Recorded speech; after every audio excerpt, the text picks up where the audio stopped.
বিকেল বা সন্ধ্যা হলেই মনটা শুধু খাই খাই করে কি খাবো কি খাবো।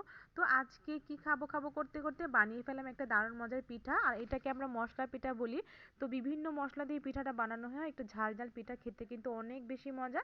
চলুন আপনাদের সাথে শেয়ার করি। অনেকেই হয়তো জানে এই পিঠাটা কিভাবে তৈরি করে, আবার অনেকেই হয়তো জানে না।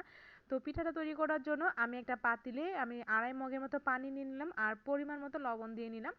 তো পানিটা যখন একটু বলক উঠে যাবে তখন এখানে মশলা দিয়ে নেব। তো মশলার মধ্যে আমি দিয়ে নিলাম 1 চামচ হলুদের গুঁড়া, ধনিয়ার গুঁড়া, আর 1 চামচের মতো দিয়ে নিচ্ছি আদা বাটা, জিরা বাটা। যেহেতু এটা মশলা পিঠা, মশলার পরিমাণটা একটু বেশি দিতে হবে।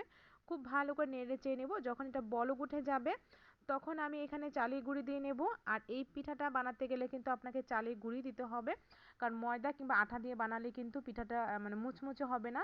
তার জন্য এখানে চালের গুঁড়িটা ব্যবহার করতে হবে। খুব ভালো করে নেড়ে চেড়ে তারপর আমি একটা ঢাকনা দিয়ে 5 মিনিটের মতো রেখে দেবো, যাতে চালের গুঁড়িটা খুব ভালো করে সেদ্ধ হয়ে যায়। যখন ভালো করে সেদ্ধ হয়ে যাবে চালের গুঁড়িটা, তখন আমি একটা বড় একটা পাত্রে আমি পিঠার যে গুঁড়িটা সেটা হচ্ছে ঢেলে নিচ্ছি। তারপরে এখানে আমি বেশি করে পেঁয়াজ কুচি, কাঁচামরিচ কুচি দিয়ে নিলাম। চাইলে আপনারা এখানে ধনিয়া পাতা কুচি দিতে পারেন কিংবা কালো জিরা দিয়ে নিতে পারেন। তবে আমার হাতের কাছে আজকে ধনিয়া পাতা কিংবা কালো জিরা কোনোটাই ছিল না, যার কারণে আমি এগুলা ছাড়াই আজকে এই পিঠাটা বানাচ্ছি। তো আমি একটা পটেটো ম্যাশার দিয়ে একটু ভালো করে ডলে নিচ্ছি, কারণ এটা অনেক গরম। তো যখন একটু ঠান্ডা হয়ে যাবে হাত দিয়ে একটু ভালো করে ডলে নিব, কারণ এই পিঠাটা বানানোর জন্য এই পিঠার ডোটা অনেক বেশি সফট লাগবে, যার কারণে হাত দিয়ে খুব ভালো করে ডলে নিতে হবে। তো এরকম ভালোভাবে ডলাডলি হয়ে গেলে আমি এখান থেকে অল্প একটু ডো হাতে নিয়ে নেব।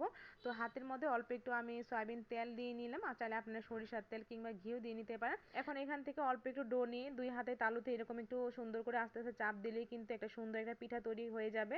তো পিঠাটা আপনার কাছে কেমন করে বানাবেন, অনেকেই পাতলা বানায় অনেকেই মোটা বানায়, তবে আমি আজকে পাতলা পাতলা করে বানাবো, কারণ যেহেতু এটা ভাজলে অনেক মুচমুচে হয়ে যায়। তো এই পাতলা করে বানালে কিন্তু অনেক বেশি ভালো লাগে। তো পিঠার আরেকটা ডিজাইন আমি দেখিয়ে দিচ্ছি, একটা সহজ করে দিলাম, আর একটা হচ্ছে আরেকটা সুন্দর একটা ডিজাইন।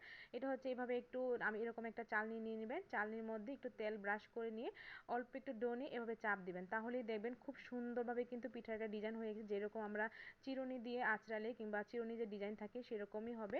তো এখন এই পিঠাগুলো ভেজে নেব। প্যানে একটু বেশি করে তেল গরম করে নিয়েছি। তো তেলটা কিন্তু খুব ভালো করে গরম করে নিতে হবে। যখন তেলটা খুব ভালো করে গরম হয়ে যাবে তখন পিঠাগুলো দিয়ে নিতে হবে, আর পিঠাগুলো দেওয়ার পরে চুলার জালটা কিন্তু একদমই মিডিয়াম করে দিতে হবে। তা না হলে পিঠাগুলো কিন্তু খুব সহজে উপরে কালার চলে আসবে আর ভিতরে কিন্তু সেদ্ধ হবে না, যার কারণে মিডিয়াম আঁচে কিন্তু পিঠাটা ভেজে নিতে হবে।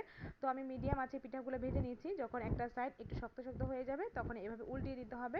তো দুইটা সাইড উল্টিয়ে পাল্টে খুব সুন্দরভাবে ভেজে নিলেই কিন্তু এই পিঠাটা একদমই রেডি হয়ে যাবে। আর এই পিঠাটা কিন্তু একটু মুচমুচে খেতেই ভালো লাগে, উপর দিয়ে কিন্তু অনেক বেশি মুচমুচে আর ভিতরটা কিন্তু অনেক নরম। আপনি যখন কামড় দিবেন তখনই কিন্তু বুঝতে পারবেন। ব্যাস রেডি হয়ে গেল আজকের এই মশলা পিঠা, যেটা খেতে কিন্তু অনেক বেশি মজা লাগে। তো ভিডিওটা ভালো লাগলে প্লিজ আপনারা একটা লাইক করে দিবেন। সবাই ভালো থাকবেন। আল্লাহ হাফেজ।